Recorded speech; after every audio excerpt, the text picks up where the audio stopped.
विवेचना में आज राहुल देव बर्मन की कहानी, जिनमें क्षमता थी गद्य को भी संगीत में ढालने की।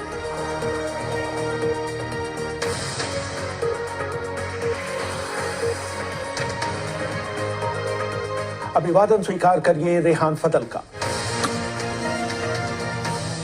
दुनिया के इतिहास में साल 1969 की अपनी एक खास वजह है। 20 जुलाई 1969 को नील आर्मस्ट्रॉन्ग ने पहली बार चांद पर कदम रखा था। गोल्डा मेयर इजराइल की प्रधानमंत्री बनाई गई थी, दुनिया की तीसरी महिला प्रधानमंत्री। बोइंग 747 ने पहली उड़ान भरी थी। रॉकविले न्यूयॉर्क में पहली एटीएम मशीन लगाई गई थी। बीटल ने अपना आखिरी पब्लिक परफॉर्मेंस दिया था। ये वो जमाना था जब बाल बढ़ाए, बदरंग जीन्स पहने हिप्पी पीढ़ी ने दुनिया में अपने पांव पसारे थे। देविका रानी को पहला दादा साहब फाल्के पुरस्कार दिया गया था और राजेश खन्ना, किशोर कुमार और राहुल देव बर्मन की तिकड़ी भारतीय फिल्म संगीत की नई परिभाषा गढ़ने में लगी हुई थी। फिल्म कटी पतंग में राहुल देव बर्मन के दिए संगीत ने पूरे देश में धूम मचा दी थी। पहली बार किसी फिल्म संगीत में सांबा, पासो डोबल, कैलिप्सो, जैज और भारतीय शास्त्रीय संगीत के सम्मिश्रण का जबरदस्त इस्तेमाल किया गया था। कटी पतंग की सफलता से प्रभावित होकर शक्ति सामंत ने राहुल को अपनी एक और फिल्म अमर प्रेम के लिए साइन किया था, जिसमें उन्होंने अपने फिल्म करियर का बेहतरीन संगीत दिया था।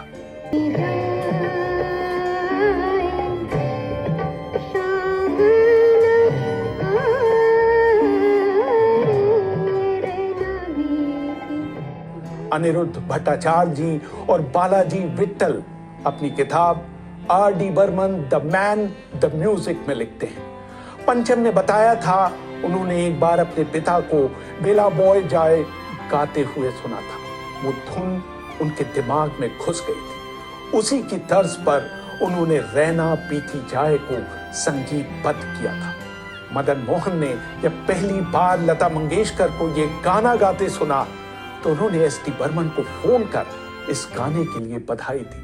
जब S.D. ने सफाई दी कि ये धुन उन्होंने नहीं, उनके बेटे राहुल देव ने बनाई है, तो मदन मोहन को यकीन ही नहीं आया।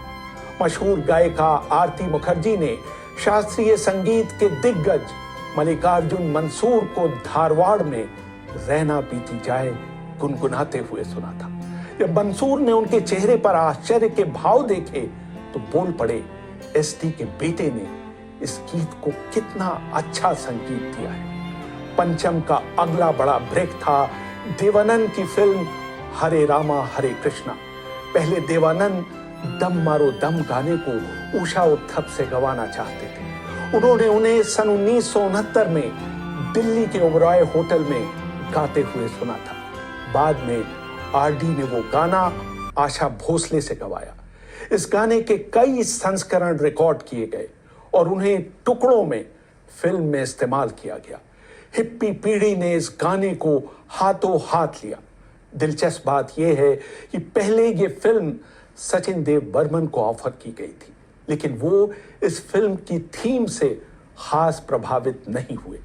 तब देवानंद ने राहुल देव बर्मन को इस फिल्म का संगीत देने के लिए चुना। सिर्फ 2 हफ्ते में उन्होंने फिल्म के संगीत को पूरा किया और यहां से R.D. के करियर को जबरदस्त उड़ान मिली।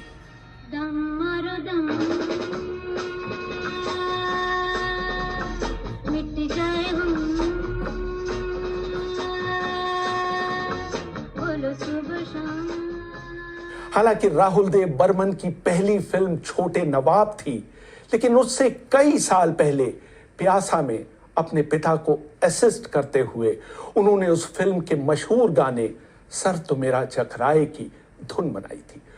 इस गाने को उस साल की बिनाका गीत माला में दूसरा स्थान मिला था। सर जो तेरा चकराए क्या दिल डूबा जाए, आजा प्यारे पास हमारे काहे घबराए। शुरू में सचिन देव बर्मन ने अपने बेटे का नाम तबलू रखा। कई साल बाद उन्हें पंचम नाम से पुकारा जाने लगा। कहानी मशहूर थी कि जब भी उनके पिता सा का स्वर लगाते थे, राहुल हमेशा पा स्वर निकालते थे। इसके चलते ही मशहूर अभिनेता अशोक कुमार ने उन्हें पंचम नाम दिया। बचपन में पंचम बहुत फुर्तीले और बहादुर थे। अनिरुद्ध भट्टाचार्य जी और बालाजी विट्ठल लिखते हैं, एक बार उड़ीसा में गोपालपुर की यात्रा के दौरान समुद्र में नहाते समय एक सांप उनके पैर में लिपट गया था। उन्होंने बिना डरे सांप को अपने पैरों से अलग कर मार डाला था। सिर्फ एक चीज से उन्हें बहुत डर लगता था, वो थी घरों की दीवारों पर चलने वाली छिपकली। तैराकी उनका पसंदीदा खेल था।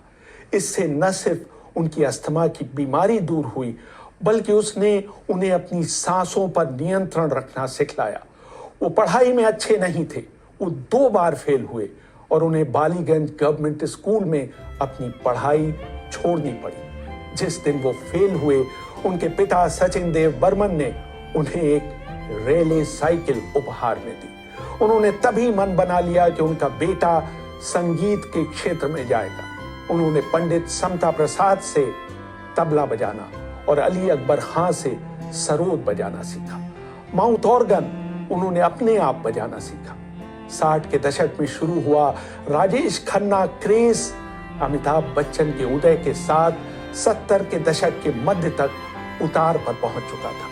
जब खन्ना की फिल्म मेरे जीवन साथी के लिए पंचम ने पहले गाने ओ मेरे दिल के चैन की धुन बनाई, तो उसे प्रोड्यूसर हरीश शाह और राजेश खन्ना दोनों ने रिजेक्ट कर दिया। फिल्म फेयर के 7 सितंबर 1973 के अंक में ऑल फॉर द सॉन्ग शीर्षक से छपे अपने लेख में वी श्रीधर ने लिखा, ओ मेरे दिल के चैन गाने की धुन आरडी के मन में इस हद तक घर कर गई थी कि एक रात वो सुबह 4 बजे उठे, उस धुन को अपने कैसेट रिकॉर्डर में रिकॉर्ड किया और अपने म्यूजिक रूम में जाकर धुन को अंतिम रूप दिया। सन 2008 में पंचम के जन्म दिवस पर आयोजित समारोह में जब उनके साथी मनोहारी सिंह से वो गीत बजाने के लिए कहा गया जो पंचम के संगीत का पूरी तरह से प्रतिनिधित्व करता हो, तो उन्होंने अपने सैक्सोफोन पर ओ मेरे दिल के चैन को बजाया। ओ मेरे दिल के चैन, चैन आए मेरे दिल को दुआ कीजिए। पंचम की टीम के साथी भानु गुप्ता ने भी आरडी के संगीत के बारे में एक दिलचस्प कहानी बताई थी। अनिरुद्ध भट्टाचार्य जी और बालाजी विट्ठल लिखते हैं, भानु गुप्ता ने हमें बताया, एक दिन मैं पंचम के म्यूजिक रूम में बैठकर अपने गिटार के तारों को छेड़ रहा था। पंचम उस समय बाथरूम में नहा रहे थे। अचानक उन्होंने बाथरूम के दरवाजे से अपना सिर निकालकर कहा, बजाते ठाकुर, थीमो ना, यानी बजाते रहो, रुको नहीं। मैं गिटार बजाता रहा।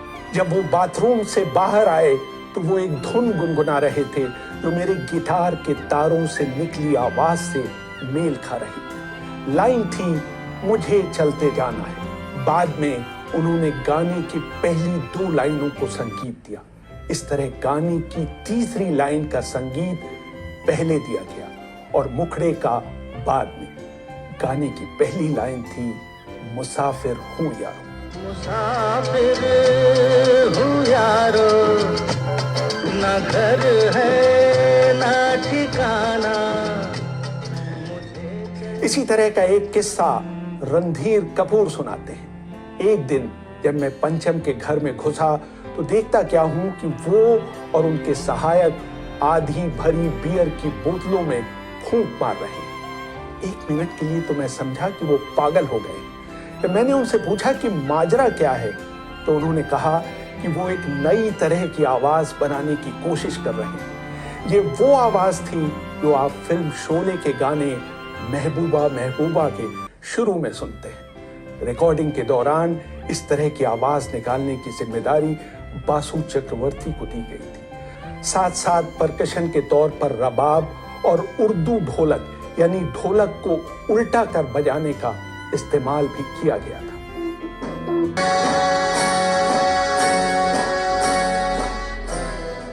इसी तरह का एक किस्सा इजाजत फिल्म के गाने मेरा कुछ सामा पड़ा है का भी है। गुलजार अपनी आत्मकथा धूप आने दो में लिखते हैं, जब मैंने ये गाना पंचम को दिया तो उसने उस पर नजर दौड़ाने के बाद कहा, अच्छी स्क्रिप्ट है। मैंने कहा, पंचम ये गाना है, फिल्म सीन नहीं, और तुम्हें इसकी धुन बनानी है। उसके माथे पर बल पड़ गए। बोला, गुल्लू कल तुम मेरे पास टाइम्स ऑफ इंडिया अखबार लेकर आओगे और मुझसे उसकी धुन बनाने के लिए कहोगे। ये कहकर उसने गाने को एक तरफ रख दिया। आशा जी पंचम के बगल में बैठी हुई थी। उन्होंने गाना उठाया और उसकी पहली लाइन गुनगुनाने लगी। पंचम ने उनका शब्द पकड़ लिया, लौटा दो। उसे आशा के गुनगुनाने का तरीका पसंद आया। थोड़ी देर बाद उसने खुद कहा, अच्छा लग रहा है। फिर उसने गाने का कागज आशा के हाथ से ले लिया और हारमोनियम अपनी तरफ खींच लिया। 2 मिनटों के अंदर मेरा कुछ सामान तुम्हारे पास पड़ा है कि धुन तैयार थी। मेरा कुछ सामान तुम्हारे पास पड़ा है। बंगाल के कुछ हलकों में एक अजीब सा मजाक प्रचलित था कि एस.डी. बर्मन फिल्म शोले के महबूबा महबूबा गाने के शोर से इतने ज्यादा हिल गए कि उन्हें पक्षाघात हो गया। लेकिन सच्चाई ये है कि एस.डी. को अपने बेटे की उपलब्धियों पर गर्व था। खगेश देव बर्मन ने एस.डी. की जीवनी एस.डी. Burman the world of his music में लिखा। एक बार एस.डी. सुबह की वॉक पर गए। तभी उन्होंने सुना कि कुछ लोग फुसफुसा रहे हैं, देखो आर.डी. बर्मन का पिता। उन्होंने अपनी वॉक बीच में ही छोड़ी और घर आकर अपनी पत्नी से कहा, तुम्हारा लड़का कितना बड़ा आदमी बन गया है। अभी तक लोग मुझे एस.डी. बर्मन के रूप में पहचानते थे, आज किसी ने मुझे देखकर कहा, वो देखो आर.डी. बर्मन का पिता जा रहा है। जावेद अख्तर ने पहली बार सागर फिल्म में पंचम के साथ काम किया था। वो खंडाला के एक होटल में सागर के डायलॉग लिख रहे थे। वहां से उन्हें फिल्म की एक संगीत सिचुएशन पर बात करने बंबई आना पड़ा। पंचम ने उन्हें एक धुन देकर उस पर गाना लिखने के लिए कहा था। जावेद अख्तर याद करते हैं, उस धुन पर मेरे लिखे गाने का मीटर मेल नहीं खा रहा था, इसलिए मैंने धुन को एक तरफ रखा और अपने मन से गाना लिख दिया। आर.डी. ने मुझसे कहा, ठीक है, आप मुझे गाना लिखवा दीजिए। उसने कागज और कलम उठाई और मैंने उन्हें गाना डिक्टेट करना शुरू कर दिया। जब तक वो लिखना खत्म करते, उनके दिमाग में गाने की धुन बनना शुरू हो गई थी। गाने का आखिरी शब्द लिखने के बाद उन्होंने अपना हारमोनियम खोला और गाना शुरू कर दिया। इस तरह चेहरा है या चांद खिला है गाने का जन्म हुआ। चेहरा है या चांद खिला, घनेरी शाम है क्या, सागर जैसी आंखों वाली। आशा भोसले ने 23 मई 2009 को आनंद बाजार पत्रिका को दिए इंटरव्यू में कहा था, पंचम का व्यक्ति प्रबंधन गजब का था। उनको ये पता होता था कि किस गायक और संगीतकार से बिना उस पर दबाव डाले उसका सर्वश्रेष्ठ किस तरह निकलवाना है। किशोर कुमार से वो मजाक करते थे, मन्ना डे से वो गंभीरता से पेश आते थे। लता के साथ उनकी बहुत गर्मजोशी थी। मैंने उनको लता के साथ बांग्ला में बात करते और अपने पारिवारिक मामलों पर चर्चा करते हुए देखा है। पंचम अपने सनकीपन के लिए भी मशहूर थे। गुलजार लिखते हैं, पंचम हमेशा जल्दबाजी में रहते थे। वो चाय मांगते थे, उबलती हुई चाय उनके सामने आती थी। उनमें इतना सब्र नहीं था कि वो उसके ठंडा होने का इंतजार करते। वो उसमें पानी मिलाकर उसे ठंडा करते और खुशी खुशी पी जाते। जलती हुई सिगरेट पर लौंग रखकर वो गहरा कश लेते थे। उनका मानना था कि ऐसा करने से वोकल कॉर्ड साफ होते थे।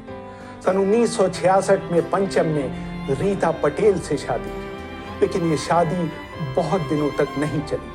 5 साल बाद ही दोनों अलग हो गए। इस बीच आशा भोसले से पंचम की नजदीकियां बढ़ने लगी। 7 मार्च 1979 को दोनों ने विवाह कर दिया। इस मौके पर लता मंगेशकर, किशोर कुमार, हृदयनाथ मंगेशकर की पत्नी भारती मंगेशकर और उनके एक दोस्त बाबू भाई देसाई मौजूद थे। ये खबर पंचम की मां मीरा को इस डर से नहीं बताई गई थी कि कहीं उन्हें इस बात से धक्का न लगे कि उनके बेटे ने उस महिला से शादी की है जो उनसे उम्र में 6 साल बड़ी है और विधवा है। इस मौके पर कोई तस्वीर नहीं खींची गई थी। 3 जनवरी 1994 को रात 2:30 बजे जब वो टेलीविजन पर बीबीसी का समाचार देख रहे थे, उनको अचानक पसीना आने लगा और उनके सीने में भयानक दर्द उठा। तुरंत एम्बुलेंस बुलाई गई। जब तक 3:40 पर एम्बुलेंस उनके घर पहुंचती, आर.डी. बर्मन बेहोश हो चुके थे। अस्पताल पहुंचते ही डॉक्टरों ने उन्हें मृत घोषित कर दिया। उस समय उनकी उम्र थी मात्र 54 वर्ष। उनकी मां मीरा देव बर्मन को उनकी मौत का दुख नहीं सहना पड़ा क्योंकि वो अल्जाइमर से पीड़ित थी। सन 2007 में अपने जीवन के आखिरी दिनों तक वो यही समझती रही कि उनका बेटा तबलू लंदन में रहकर संगीत रचना कर रहा है। रेहान फजल,